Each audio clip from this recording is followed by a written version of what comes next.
Hi everybody, I'm Tom Mendola and I'm here with the legendary drummer and recording artist Raymond Pounds. Raymond, thanks for doing this with me. You're welcome. And I've been an admirer of your work for many, many years. Ever since I first heard you play on that Stevie Wonder album, Songs in the Key of Life.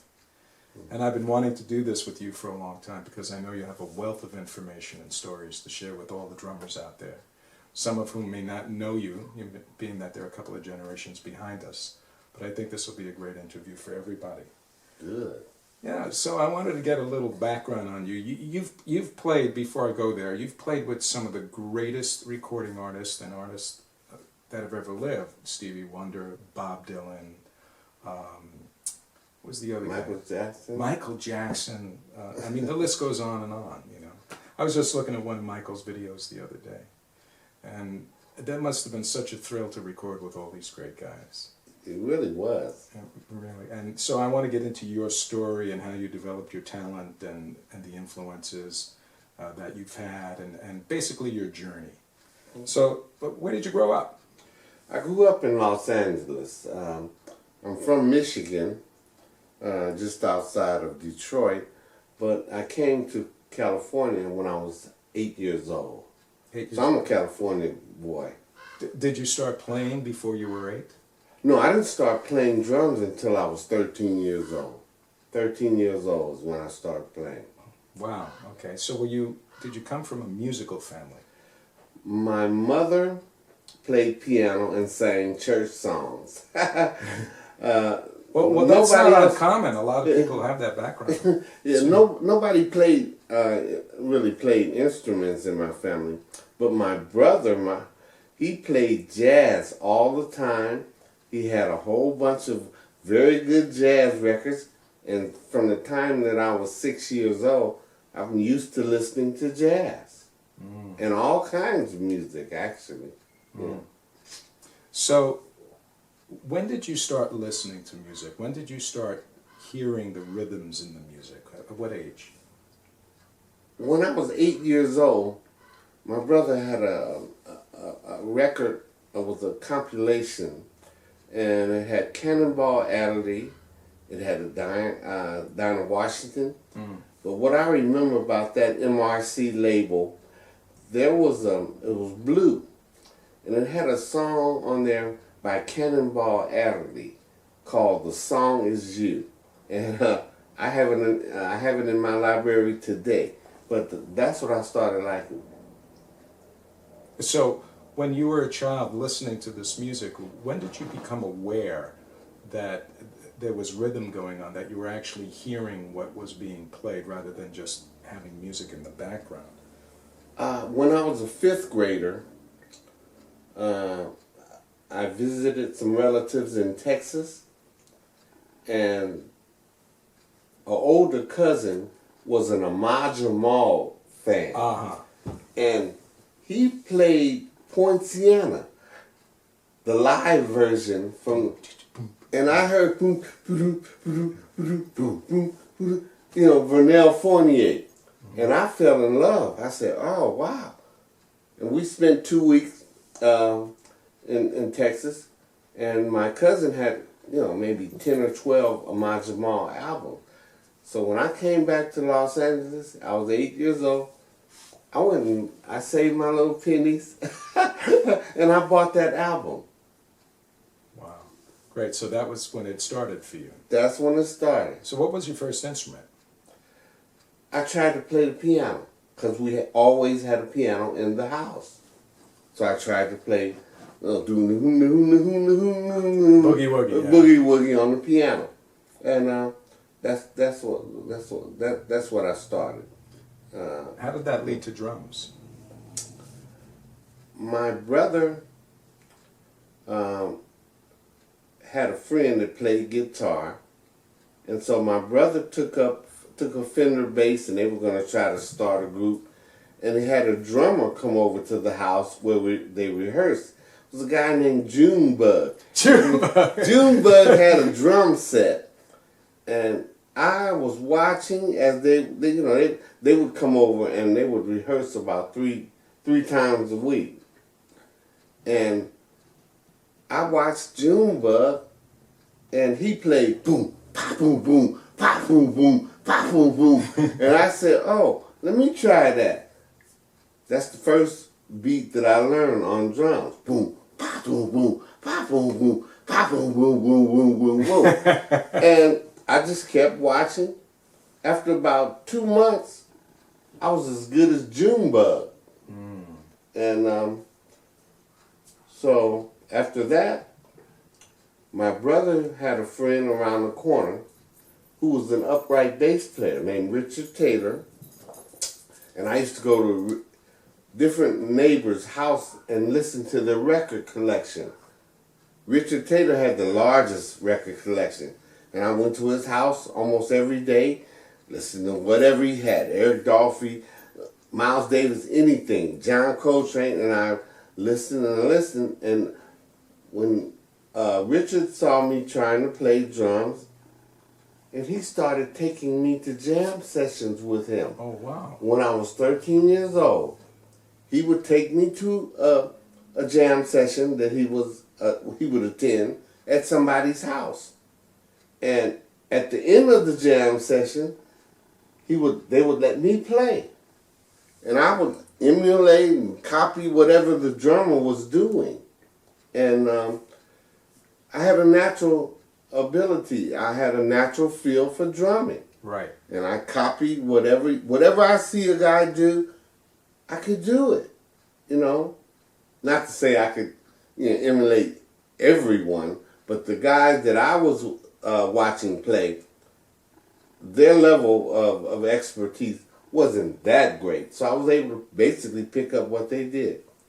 The bass player, Richard Taylor, he would take me to jam session every week.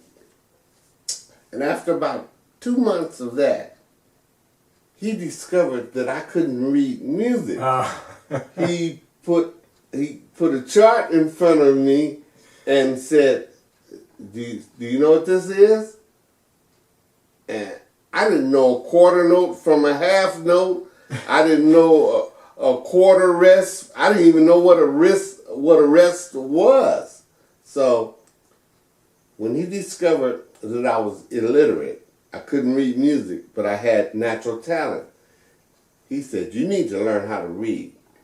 He took me to Clarence Johnston and asked Clarence Johnston to give me lessons. He said, listen, this kid, he's talented, but he can't read. He doesn't have any parents, and he doesn't have any money. Will you give him lessons? Clarence Johnston gave me lessons. So Clarence was your first teacher. He was my first teacher. What did he teach you besides music? He started me from the beginning. First thing he did was he taught me how to hold my sticks. A traditional grip? The traditional grip. Right. He taught me from the beginning, since he realized that I didn't know anything. So this is like, he's got a kid who, at that point, I'd only been playing about 6 months. I'd only been playing drums about 6 months. So I wasn't too far along, I wasn't too into it where I couldn't learn. Because if you play by ear, and you play by ear for a long time, it's very difficult to slow down and go back and learn how to read. So if you're going to play, it's best to learn how to read. You mean from the very beginning? From the beginning. Yeah. So I would go home and practice. That's all I did was practice what he would show me. And how long did you practice a day? About 3 hours every day, which is unusual. Most kids that play an instrument, they only want to practice a half an hour, Sometimes if that. If that. But I was very into it, and I practiced. I practiced all the time. Now, you had an early affinity for jazz. Were you also listening to popular music? Yes. I liked all music. I used to watch Lloyd Thaxton's TV show in Los Angeles, and Lloyd Thaxton's television show exposed you to all kind of music. He would have a guest on his show, which would be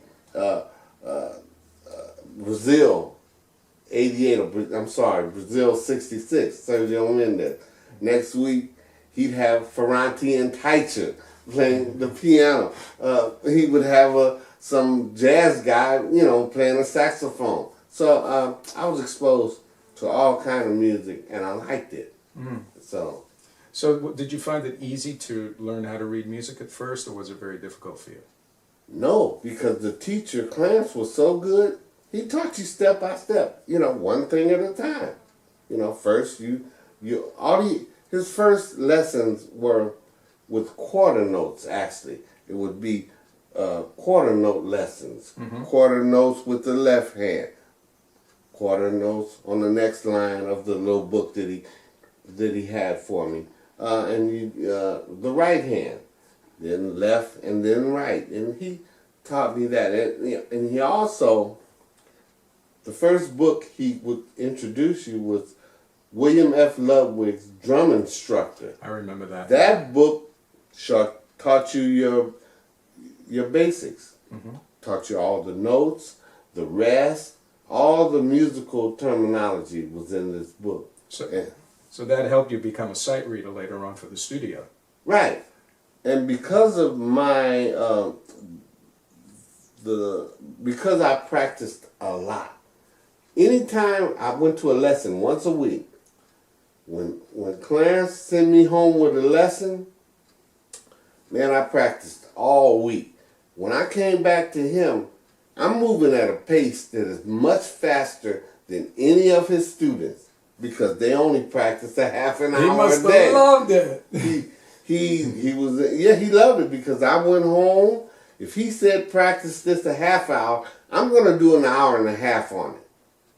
So going a weekly lesson with Clarence, by the time, 3 or 4 months have passed by, it's like his eyes are bucking out of his head because I am advancing and progressing at a pace that he had never seen in a student. So when did you start working professionally? At what age? Like your first gigs? 16. And tell me about them. What were they like? Local guys would see me play, and they would want me to play on a gig with them. Right. Sometimes it didn't work because the clubs had an age limit. Right. So we would go to the club to have a sound check and practice, and the club owner would say, the band can stay with this guy here. He's got to go. He's got to go. But yeah, when I was 16, I started professionally. So were you this tall when you were 16, or were you much smaller? What do you mean? Well, your size. I mean, did you get skinny busted? little kid? Yeah. Okay. Skinny. So you weren't as tall as you are now. No. Okay. Yeah. No.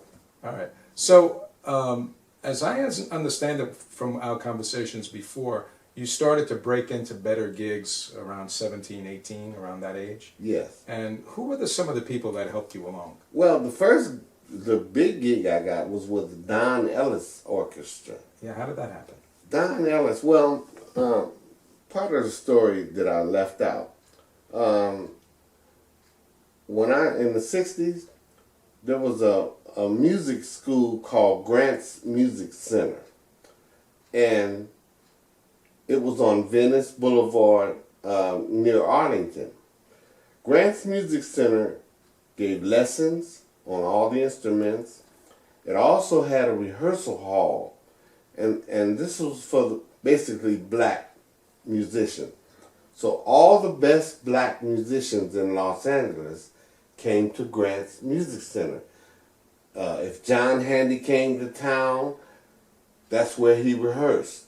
If Frank Foster, the great saxophone player, if he came to Los Angeles, he rehearsed at Grant's Music Center.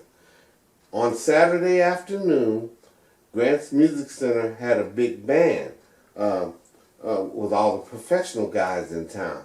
A guy named Roger Spots had the big band. So most of the professionals in Los Angeles came to Grant's Music Center. I took my lesson on Saturdays at Grant's Music Center. From the same teacher? From Clarence. Okay, good. So, and they also had a youth band at Grant's Ah. Music Center. It was a 17-piece big band. And after I had, after a year and a half with Clarence, I'm ready to play with the big band. Nice. So I'm starting to learn how to read charts. And so guys would come through and they would see me. And they go, whoa. So you were like 16 at this time? 15 years 16. old. 15 That's years great, old. yeah. 15 years old, I was a terror. You're on steroids. And Grant's youth band used to play in Los Angeles at different spots. We would play at Marty's on the Hill. That was a famous nightclub. When Miles Davis comes to town, he plays at Marty's on the Hill. He plays at the Parisian Room. He plays at Shelley's Manhole. Right. Yeah, Shelley Mann, the great drummer, had a club. So Grant's Music Center had all the best black musicians. And whenever people wanted a black musician, they'd come to Grant's and they would ask Henry Grant, the owner, you know, I'm looking for a drummer, I'm looking for this.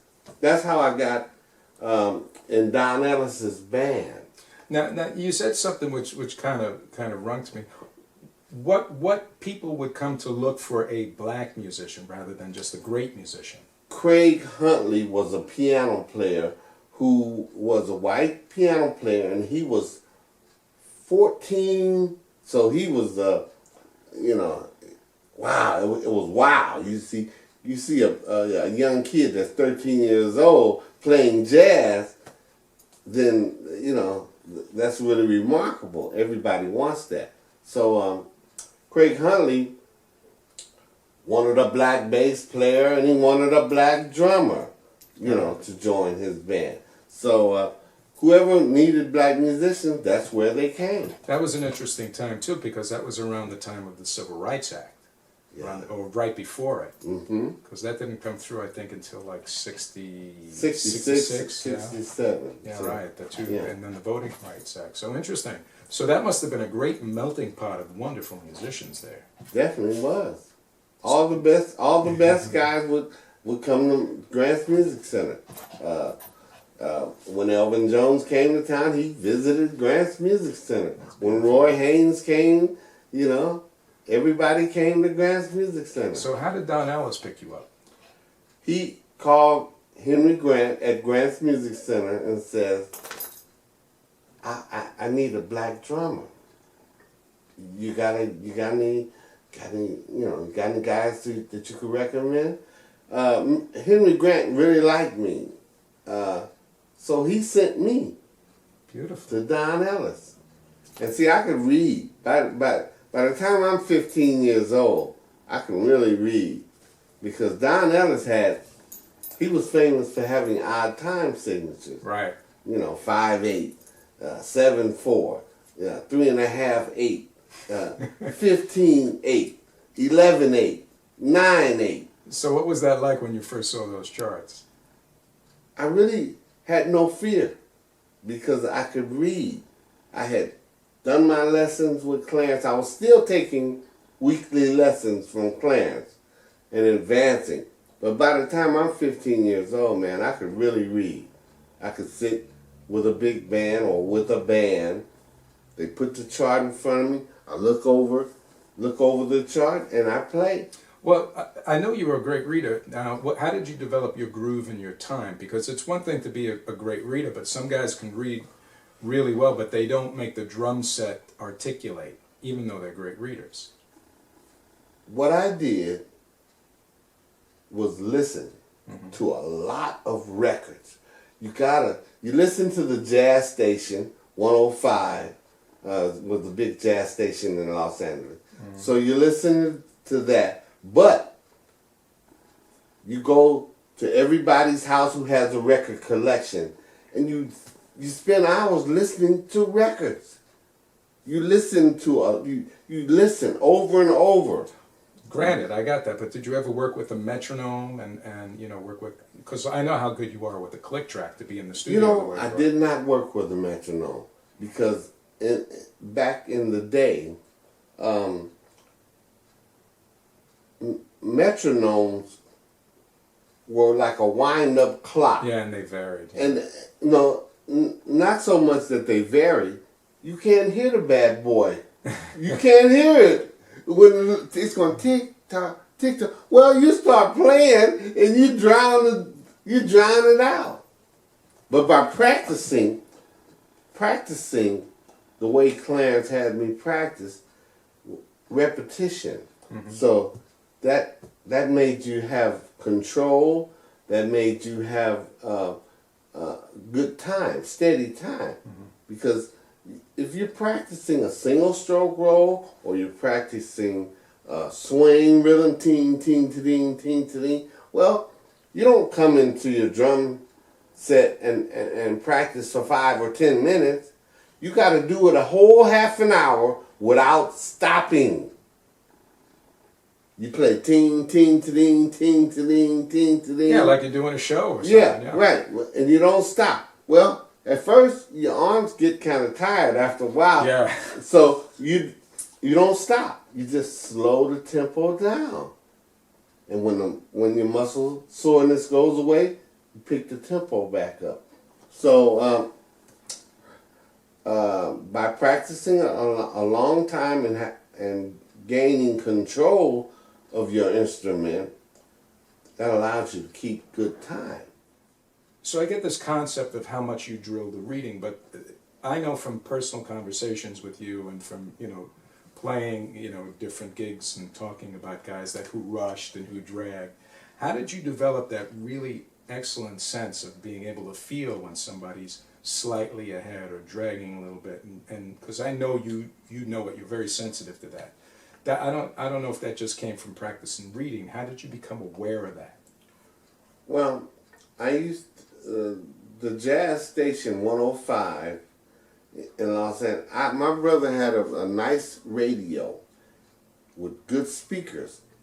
And I would set my drums up and turn that radio up loud when one of my favorite songs will come on. Mm-hmm. And I turn it up and I play along. You know, the Jazz Crusaders. Oh, so you were playing against great musicians to begin with? Yeah, I turn the radio up and I play along with the song and try to copy. And after listening so many times to the famous songs, you kind of know the song. You get to memorize it, and you try to copy off of Stix Hooper or Art Blakey or Elvin Jones or whoever, or Tony Williams, Philly Joe Jones, Max Roach. You know. I know you said Philly was one of your favorites. Yeah. Yeah, well, that's harder to do. I mean, we actually had to develop our ear more than guys do now, because unless you went to see a guy play, you had to try to decipher it from the recording. And they didn't have videos back then on YouTube where you could go back and watch and break down the sticking. So I know the difficulty in that. And so from playing with all these records, when you went and you transferred that over to, like, when you played live, you could feel if you were playing the same song with someone, if they were picking up time or if they weren't grooving properly. Is that how it worked out? When you play with the older guys, they tell you. Ah. The older guys tell you, hey, little pound, don't rush. They would tell me if I'm speeding up or if I'm dragging. Because, see, sometimes when you get a little tired, you start slowing down. So the older guys would tell you. And as far as different grooves, if I heard something that I tried to emulate, when I go to my weekly lesson, I would show Clarence what it was that I was trying to do. And he would see, oh, that's what you're trying to do. I'll show you, this is what you're trying to do. This is the way it goes. I got it. Because I would listen to Elvin, or I'd listen to whoever, Ringo or whoever it was, and I would go to show my drum teacher my new thing that I found. And he would tell me, yeah, this is the way it goes. Because most of the time, I didn't quite have it right. He'd keep you humble. He'd keep me humble, and he would show me what it is I'm trying to do. Gotcha. You know. So you're in Don Ellis's band, right? So from there, how did that springboard you to like getting into the recording industry and playing? You know, because you started early in the studio. The first record, so I was getting known around town. I'm playing live gigs, and saxophone player named Rudolph Johnson asked me to play on his album. That's the first album I played on, was Rudolph Johnson's album, right. Spring Rain, on the Black Jazz label. At that time, if you had one of the famous new jazz records out, you heard yourself on the radio every day, and they would tell you, they would say everybody's name who was on the record. So, you know, and they would have like each radio station, you know, there was a show from 9 to noon. There's a show from noon to 3. There's a show from 3 to 6. There's a show from 6 to 9 p.m. And that album with Rudolph Johnson was very popular. And every day they would say my name on the radio. Great. And I was excited, and everybody in town knew about me being on this record, and they heard my name being announced every day. Now, didn't you tell me that you met with Earl Palmer, or he helped you too? Earl Palmer, he let me come and watch. Right, that's right, yeah. You know, Earl Palmer let me come to his sessions and watch. Stand behind him and watch. Paul Humphrey was a great drummer who played on all the Jackson 5 records, and he played with Lawrence Welk's orchestra on Lawrence Welk's show. He let me come to the studio and watch.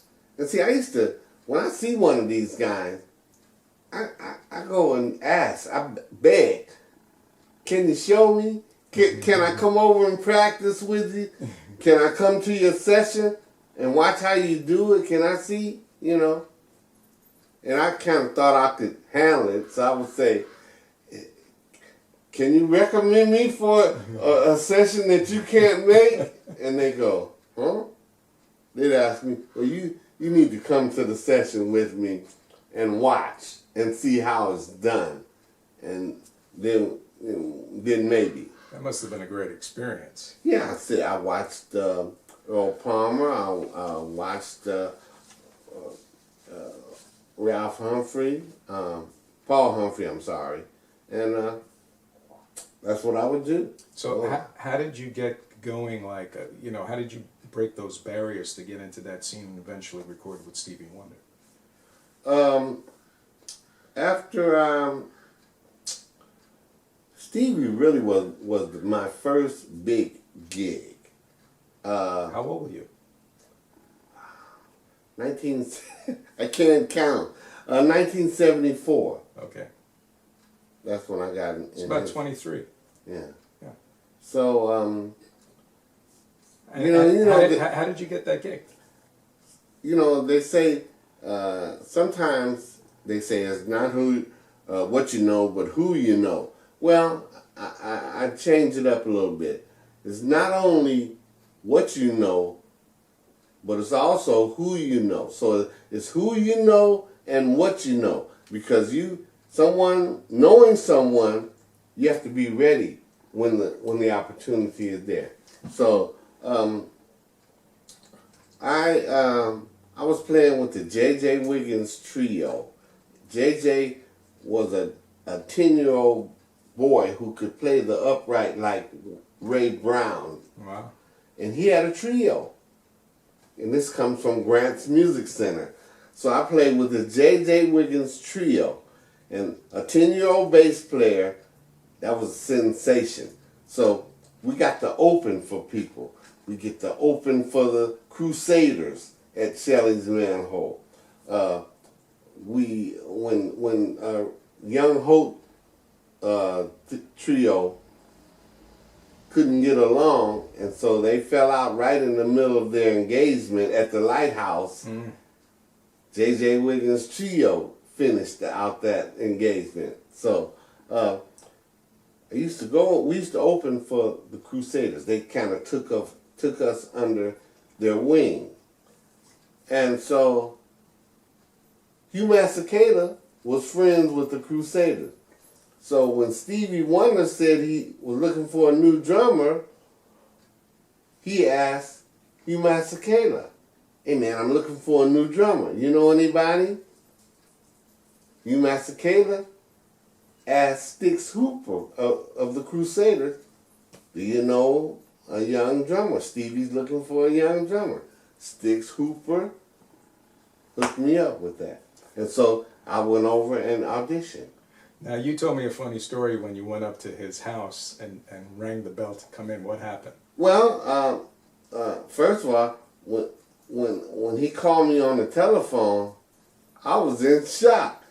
Stevie Wonder's on the telephone calling me, and he's playing the piano. He's playing the Fender Rhodes while he's talking to me. And he said he was looking for a new drummer. Would I come up and audition? Because he heard I was good. I went to his house. He lived up in the Hollywood Hills. I didn't know I didn't know my way there. So I met Reggie McBride, his bass player, at a hotel that they lived in on Sunset Boulevard up near Highland. So I met Reggie McBride there, and then Reggie drove me up to Stevie's house. When we got to his house, to the gate, this blind guy comes out, pulls keys out of his pocket, unlocks the lock, and opened the gate for us to drive in. And so I said, "He's not blind." I said, "He's not blind, is he?" Yeah, but he was blind. And so we went in, and he had a family room in his home up there. So he had a drum set there, he had his keyboard there and everything. So my audition was going to be to play with him and Reggie McBride.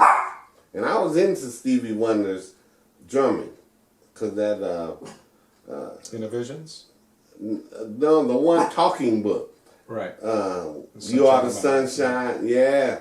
And I was into his drumming because he was a great drummer and he played on these records. So I knew his records and I knew his drum licks. So when we got set up, I went to the drums to play. He said, "Listen, if you don't play good, we're going to kick your ass." He said, "Yeah." I started laughing. He said, "Yeah, if you don't play good, we're going to kick your ass." I said, "No, I didn't come up here to mess around." I knew you used a different word, but so Keep it clean. So keep it clean. But we started playing, and I played his licks and I knew his songs. He went crazy. He said you're hired right then? No, he wanted me to come over every day. Every day he would call me up and tell me to come on over and play some more. After 3 days, he asked me to join his band. I got it. That's smart, actually. Yeah. And so I didn't know. I didn't know how much money I was supposed to get. You didn't ask? No, I told him, I said, "Wow, that sounds good." But in my mind, I'm thinking, before I accept anything, other than, telling him I would love to join your band, I needed to go talk to some older musicians and ask them how much I should get. Right. So I was, at that point, I was on a gig, Nancy Wilson's TV show on NBC. And in the band was Snooky Young, Ernie Watts, Plaz Johnson, all the top guys in Los Angeles, and little young me. So I went to Ernie Watts, and I told Ernie, Stevie asked me to join his band. How much money am I supposed to get?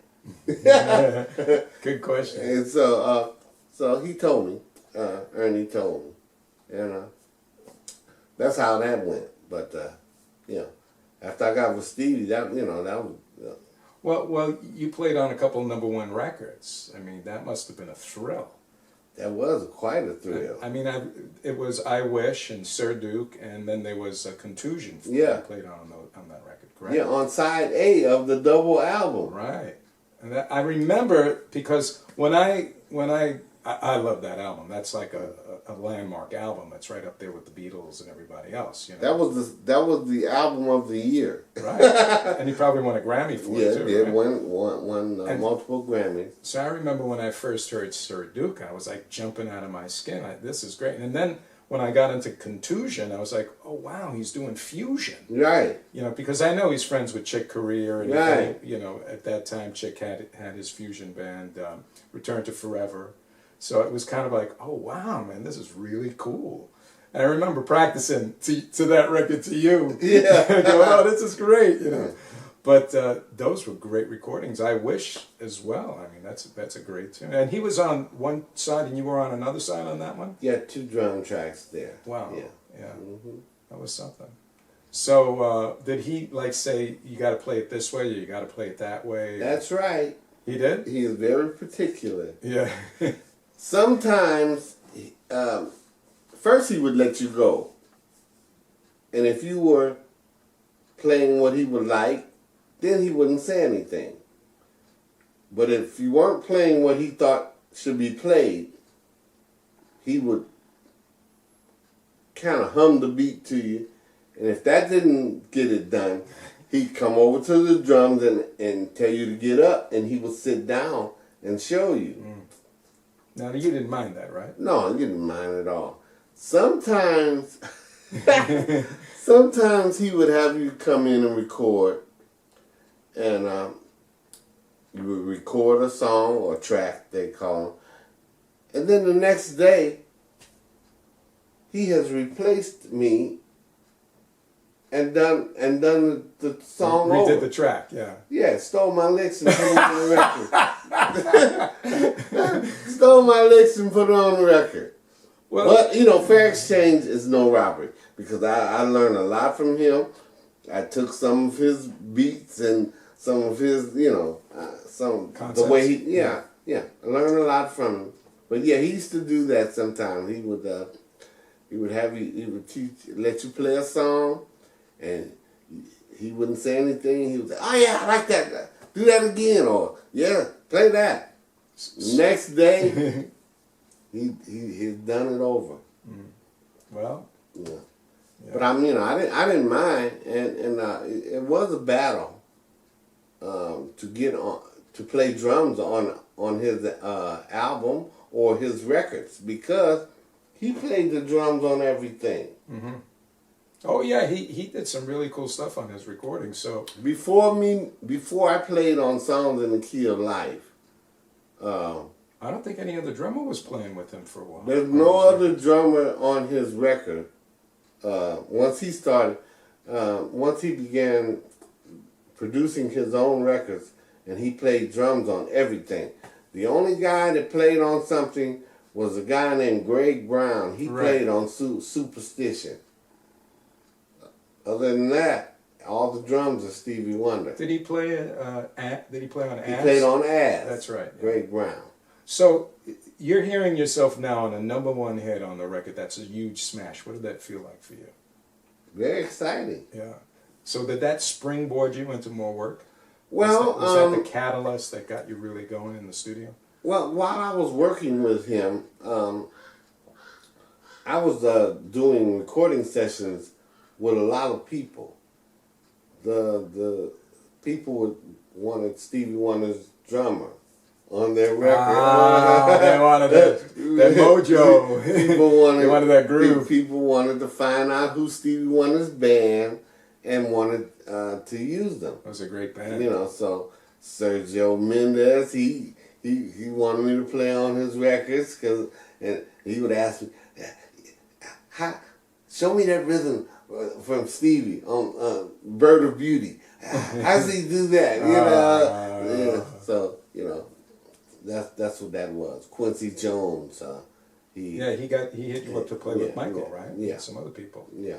Right, and then I guess through family connections you got in touch with Bob Dylan, right? He asked you to play. Bob Dylan, yeah. Yeah, I mean, you've done maybe I don't know how many recordings. We tried to put them together. I think we came up with about 150, just off the cuff, and there's stuff that's out of print too. Right? That on the internet there's All Music. That website All Music has.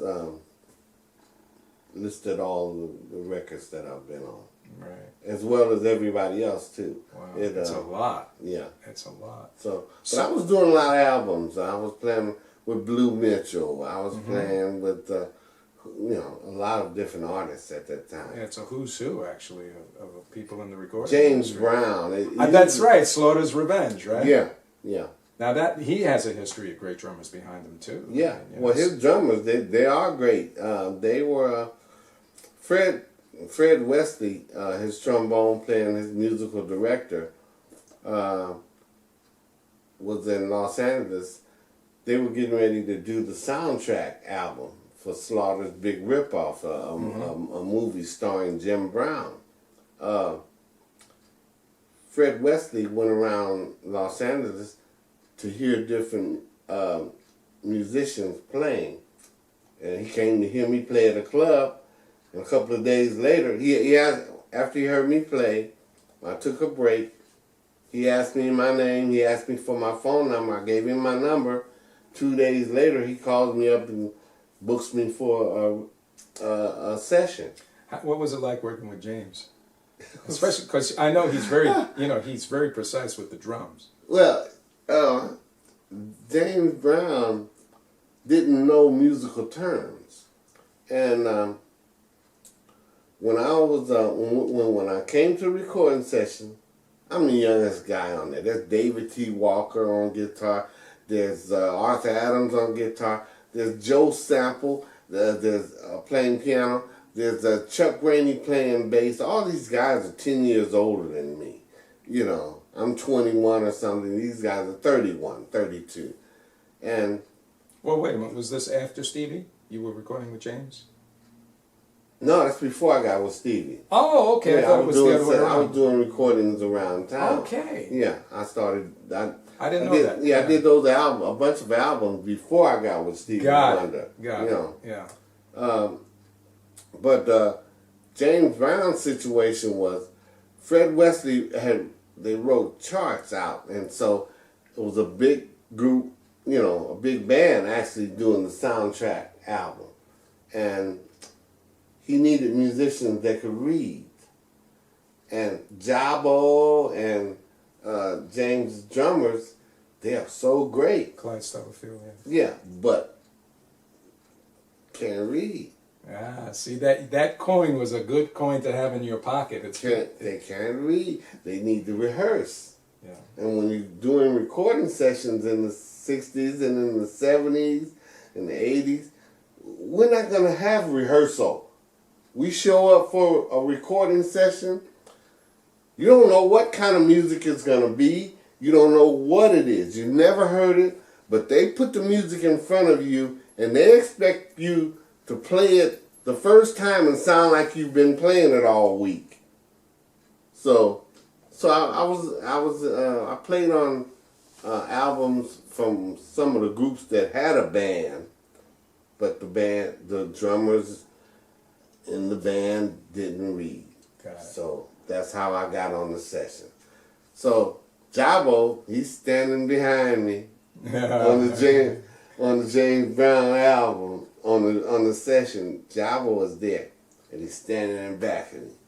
Yeah, and I can tell he kind of he don't really like the fact. Happy about it. Yeah. No, he wasn't happy about it. This little young guy. Who is this little guy? It's a guy who could read. With peach fuzz. Who is this little guy? And so, first time for the first song was Slaughter's Big Ripoff. It was the Slaughter's theme. That's the first song. So, they passed out the music, counted off, we start playing. We playing. Then they want us to just play on, just work on the groove. So we playing. It's a 1-chord song actually.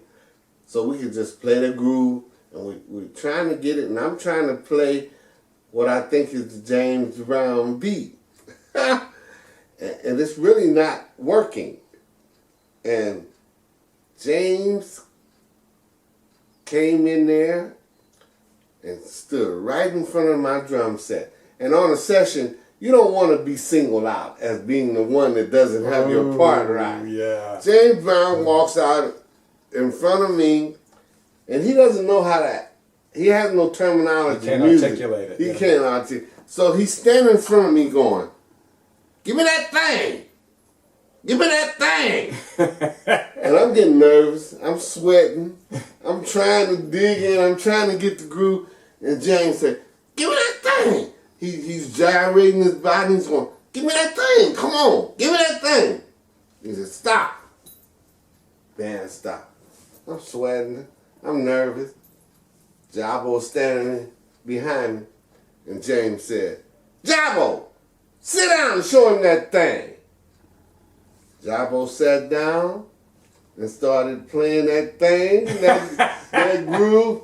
I saw, oh, okay. And he got up, and then I sat down and played that groove. Because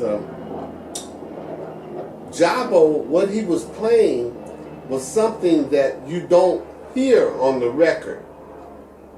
Was he playing ghost notes? Yes. Yeah, a lot of ghost notes. Right? He's playing ghost notes with his bass drum. Oh. So it's, the tempo's boom, pop, boom, pop, boom, and what you hear, pop, pop, ba-da, pop, pop, pop, ba-da, pop. That's what you think is happening. Mm-hmm. Boom, pop, pop, ba-da, pop, boom, pop, pop. That's what you think is being played. Jabo is playing eighth notes. Ghost, he's playing boom, pop, boom. He's playing boom, boom, boom, boom, boom, boom. So he's got that undercurrent going, yeah. Boom, boom, right. Boom, boom, boom, boom. And you don't hear that on the record. You just feel it. Right. So I didn't know. And when he sat down and did it, then I said, "Oh, that's what it is. That's the thing. That's the thing." So, so we did that album. We did that album. I think about 5. I played on about 6 songs on that soundtrack album. I played on about 6 songs. Ndugu was one of the drummers that Fred Wesley had seen going around L.A. So Ndugu is on a couple of the songs on there. Mm-hmm. But I'm on about 6 songs on there. I'm on Slaughter's theme and another one called what is it? Get Up and Drive Your Funky Soul. So that song was used in Spider-Man 2. That's right. Yeah. So that's great. Yeah. So you were at really the last stage of the golden age of the studio musicians in LA. Actually across the whole country, right? Mm-hmm. I mean, and then things started to change, I guess, around the late 80s, early 90s with technology when drum machines started coming in. And how did that transition affect you, I mean, career-wise? It took a lot of money out of your pocket because nobody used a drummer. When they started using those drum machines, that's the end of your recording sessions. Instead of having recording sessions every week, with the minimum being 1 session, none. It went to 0 because people making records made records with drum machine. It was Roger Lynn's drum machine came Lynn out. drum, yeah. Yeah, the Lynn drum came, and that was it. Everybody was using drum machines on their records. So and a keyboard player ran the drum machine. They don't need a drummer, you know. So Well, that was the first instrument actually to start losing time in the studio. Hal Blaine said it went from 100% of the time to that he was playing in the studio only 10% of the time. That 90% of his work went away. yeah, When that happened. And I remember too, like even on just some live gigs, people started bringing in drum machines and they started cutting the number of people down in bands. But you, I remember during that period, started transitioning more to going out with recording artists, like, if I recall. well, yeah, Barry White, right? Yeah, I mean, as a drummer or a musician, you're trying to find some work so that you can get some income. So, because during the recording era, when they used drummers or musicians to record every week, didn't need to go on the road. As a matter of fact, when people would offer road gigs, if it wasn't paying us as much as I was going to make recording in town, I turned it down. A Seals and Cross, I turned it down. George Benson's gig, I turned it down. The Jacksons, I turned it down. Let me see. How many we turned down? People want me to go on the road. It's like, huh? How much you gonna pay? No. I have to share a room with another guy? No. Right. So, when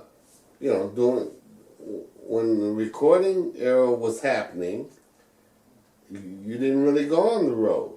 But when the drum machine and automation arrived, Sequences, yeah. yeah, so you have to work somewhere. So you have to go on the road to get some money, because playing in nightclubs and restaurants, that's about, the pay scale never changed. $100 a night. You're still making $100 a night. It's still $100. It didn't change. It's been the same for 50 years. That's true.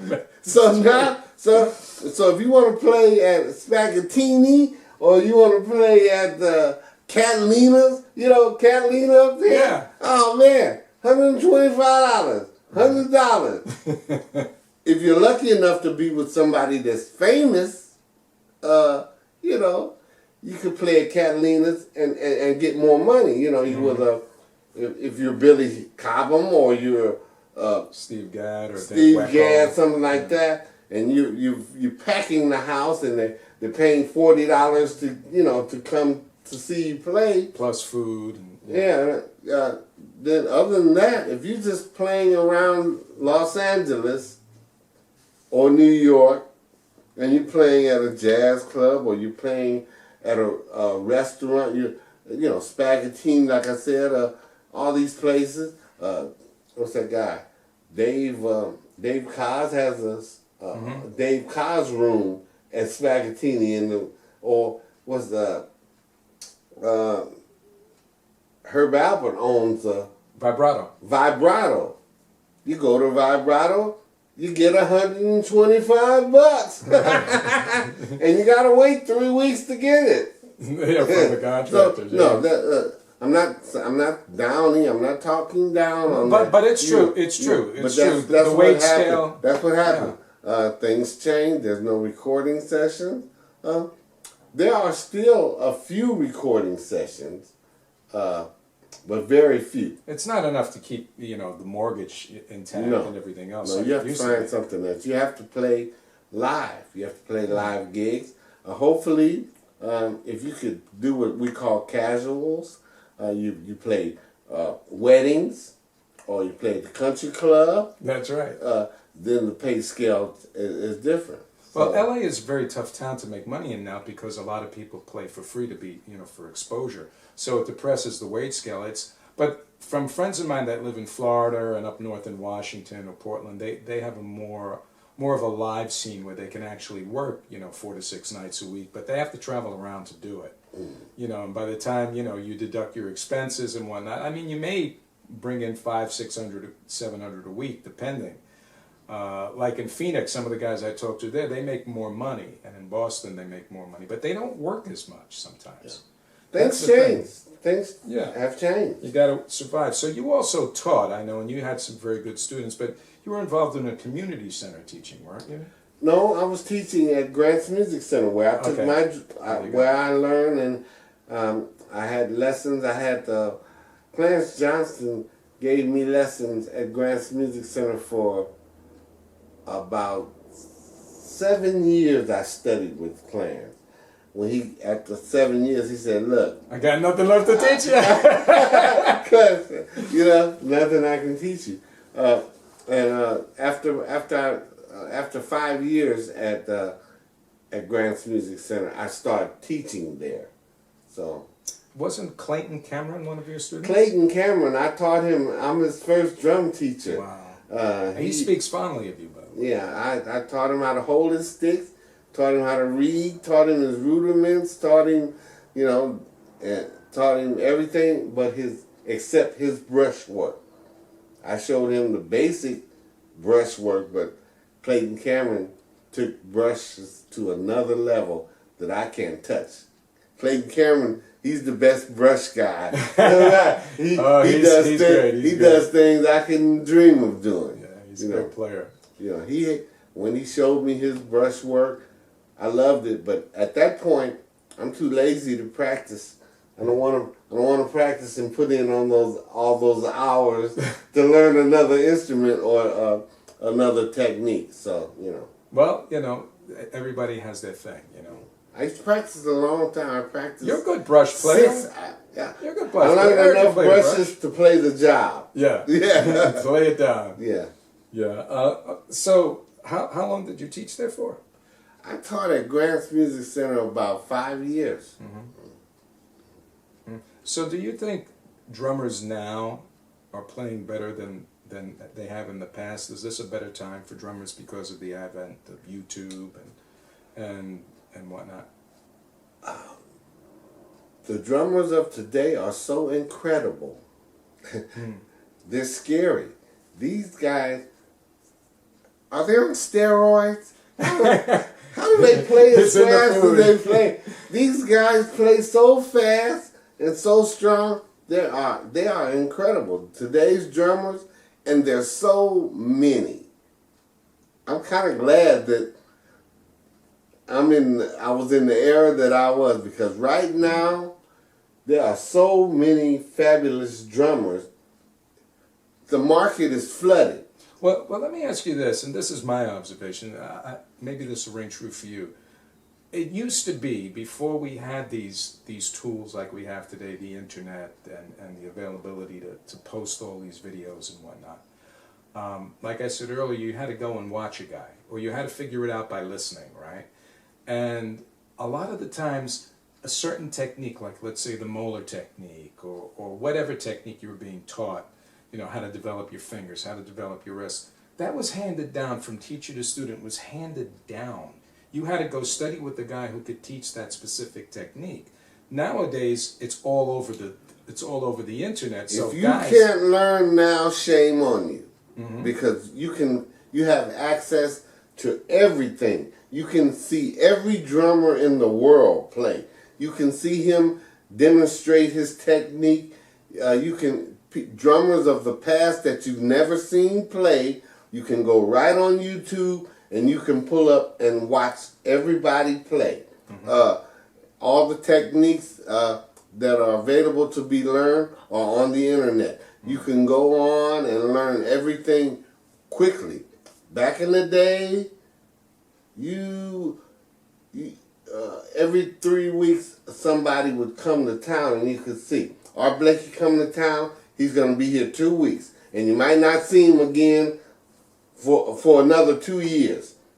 Elvin or Steve Gadd or whoever's coming, Tony Williams, you're not going to be able to watch him. And a lot of things that we learned in the old days, you had to listen to a record and try to guess how it's done, because you couldn't see it. Yeah, and sometimes they give you fits, right? Yeah, because you don't know how things are done. It's like Ringo would give me Yeah, fits, yeah. and even though he plays simply, but his sticking was always crazy because I didn't know that he was left-handed Right. playing on a right-handed kid Right. doing everything backwards. Right. Yeah. But it's yeah. Right now with the in today's world, much easier to learn. So, what style of music, personally, do you enjoy playing the most? Because I've heard you play so many different styles. Well, it's hard. Really, I enjoy jazz. I enjoy jazz. It was the most freedom. You can be spontaneous. You can experiment. But I love playing funk. I love playing R&B. I like playing everything, but I really enjoy jazz. That's what I started playing. You know, yeah, I'm sorry. Yeah, because of the freedom. R&B, you gotta have a backbeat on 2 and 4. You gotta make that hi-hat sing, too. You gotta have it. Yeah. Well, the hi-hat is where you have the freedom to add extra things, but you gotta hit the snare drum on 2 and 4. You get fired if you don't. Well, that's what I see with a lot of the younger drummers. They have great chops, but sometimes they're not just laying it down. Well, You know, because if we would, like we had spoken before, if we would have played on some of those gigs the way some of the guys played, they would get fired. they're not hired. That works for giving clinics. Right. You can there are some great drummers that do clinics, and they play fantastic things that are very intricate, very busy, but you can't play like that when you're making music with other musicians. You'll be overplaying, you'll be playing too much, and you'll probably be too loud. See, it's interesting because when Elvin was playing, when he was coming up, that's what he was accused of, right? But he started a whole style like that. Yeah, but he doesn't play loud. Elvin seems like he's playing loud, but he's not. You know, he's powerful. Elvin Jones, I used to think that Elvin Jones played loud until I saw him. He's very intense, very strong, and it seems like he plays loud, but he doesn't play real loud. And if he did play loud, he wouldn't hear anybody. Because when you see him play, it was a piano, wasn't amplified. The bass player was not amplified, and John Coltrane was not amplified. Unless they were in a concert hall, yeah. Yeah, the drums are you notice there was no monitor. Right. So if you played too loud, then the only person you would hear would be yourself. In the old days when we first started playing, you have to adjust your volume to the situation. Your drums are the loudest instrument. It's louder than that upright bass. It's louder than that saxophone. It's louder than that piano. So you have to keep the volume down. And then a lot of times, if you notice on YouTube videos, bands, the instruments, the people are close to each other. Here's the drummer, the bass player's right next to him, so you can hear him. So it's different. So what advice would you give to some of these young drummers now? I mean, being that the scene is so different now. Well, practice, get as much skill as you can. Learn how to read music, learn how to play all forms of music, all types of music. Because if you grow up and you decide to be a drummer and you try to be a professional drummer and make money to feed yourself and your family, the more styles and situations that you can play in, that's more chances that you can work. Because if you don't read music, you might get by. You might be able to get on a big gig that never uses written music. They rehearse a lot, and you learn the show by ear. But if you're not on a big gig like that, what if they're having a job and you have to read music? Like a show, yeah. Suppose you have to audition, and you don't get to hear the music. They just pass it out to you, and they count off the tempo and they expect you to play it. Well, if you don't read music, you never make that. You can't do that. Mm-hmm. But if they say there's an audition and they say get the CD and learn track 2, track 5, and track 8, and then you go to the audition, hey, you're gonna kill it. You and 1,000 other guys are gonna kill it. Then it comes down to who has the earring or who has the look we're looking for, The hairstyle. But yeah, so if you're thinking about being a drummer or a musician, you need to learn your craft. You need to learn how to read, and you need to learn how to play all styles. If you're a drummer, you need to learn how to play soft. You need to learn how to play loud. Most people don't. I mean, I do because I've researched a lot of your recordings, but most people don't know that you're just like a great big band drummer. I mean, you can kick a big band like anybody. It's really, when I think that's when I hear you, regardless of all the other great recordings you've done, I enjoy listening to you the most in that kind of a jazz setting with the big band and also with a small group. So, but a lot of people I don't think realize that about you, I used to go to New York. You play crazy big band. Yeah, that's what I enjoy doing. I love doing that. But I mean, if you hear me play on a Shaka Khan record or Michael Jackson or Stevie Wonder or something like that, James Brown, you go, oh yeah, he's a funk drummer. Right. And so when I was with Stevie Wonder, when I went to we would go to New York, and I called up a few guys musicians that I knew had moved to New York.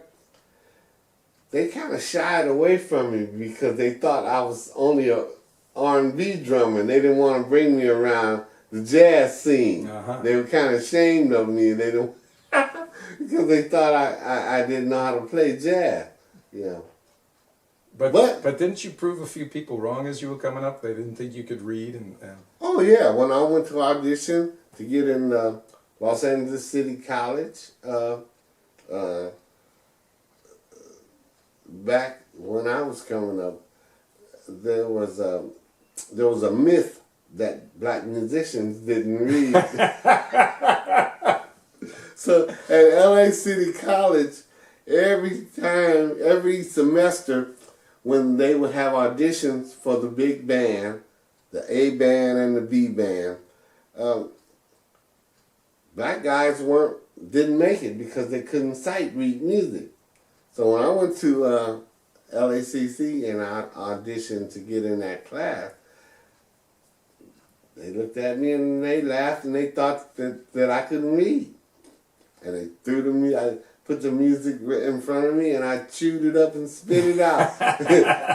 And then after the band teacher, he goes, wow, want to play another? I said, sure, I never forget the song that they would stick on you at LACC. My Heart Belongs to Daddy. That's the song that they would stick.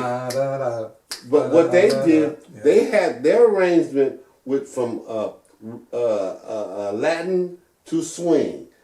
Latin to swing. And it had figures that you need to catch and all that. It had a tricky ending that you needed to catch. And people always get hung up when they try to, read a chart. Yeah. So, but no, by the time I got to, by the time I was 18, 19 years old, I'm a very fine reader. Well, yeah, that's what I mean about the big band, because you went from that place that had the big band, you were in the junior big band, then you were Don Ellis, and then, by the time you were that age, you were just ready. Yeah. You know, for that. Yeah.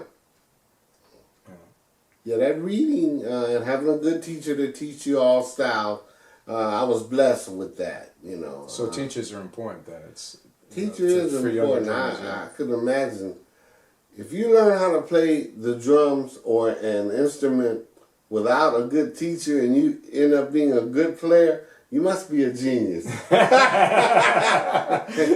there are some geniuses. There's some drummers that don't read and they got, I call them elephant ears, because they can hear something one time, like Buddy Rich, yeah, and then next time they got it. Yeah, there are a few people that have that ability. Yeah, just so. a few that are better at hearing than seeing. But anyway, Raymond, I wanted to thank you for this today. It's been a pleasure. Hey, and Tom, a lot of great stories. I hope you got something you can use.